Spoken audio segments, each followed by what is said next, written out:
having my mum on my mind and trying to prepare for one of the biggest competitions in my life was going to be a challenge to a whole new level.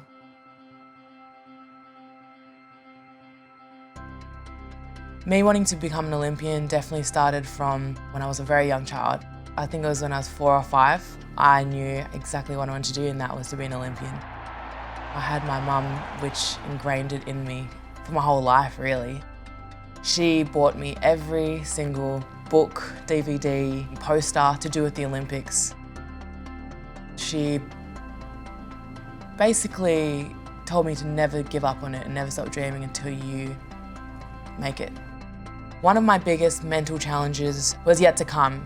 So at the time, we were in preparation for the Commonwealth Games and our Rugby Sevens World Cup. Every time I went to Melbourne, that flight to Melbourne would always be just like my thinking time, thinking about what I'm going to achieve at training this week, what goals I'm going to set, and how I'm going to balance out looking after my mum as well.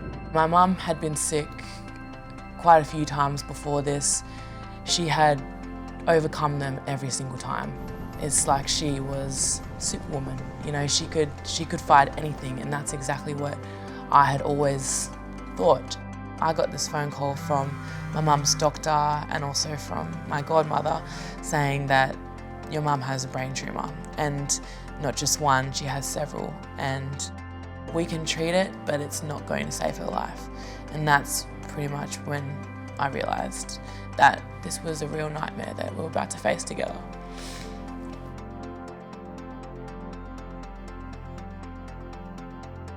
My mental health was going downhill pretty fast, but the only thing keeping me sane was my mum's reassurance telling me that everything's gonna be okay. Her famous words, she'd always say, everything's fine, Ellia, everything's okay.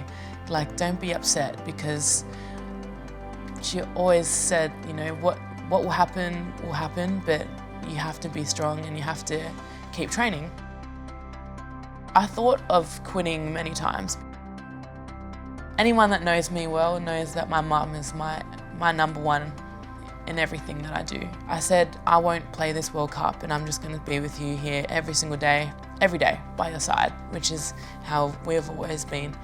And she said to me, Ellia, I'm going to get more sick if you don't go to the World Cup. And not only that, I'll be miserable that you didn't go.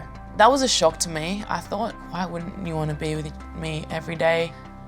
Yeah, and every day I was thinking about her and missing her and crying and thinking, Ella, you need to snap out of this. You have a job to get done, and you can't sit here crying and sulking because your mum didn't raise you that way. Like, I was doing a lot of talking to myself and thinking like how sad you are and how shit things are is not going to change the situation.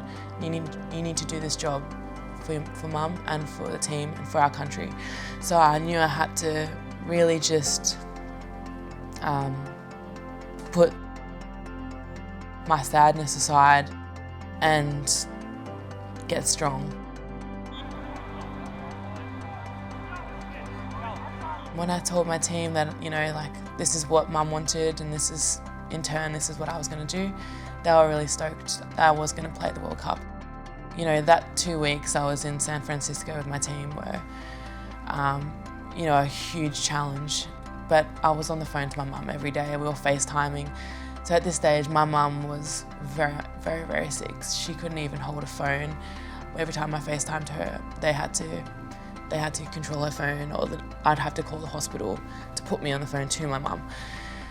So that was like a really, really tough time. My mum and also the other patients in the hospital had watched the game. They all put all the hospital beds together and watched in a room. That really filled my heart.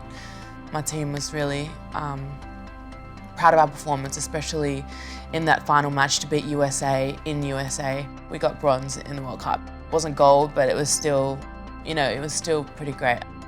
One of the biggest things that helped me overcome these mind games in terms of dealing with mum's illness and grieving is just remembering why I'm even here and in this team, and my purpose in life. Every time I walk into that door at training, I feel so loved and wanted and cared for, and know that that's my family, which is my team.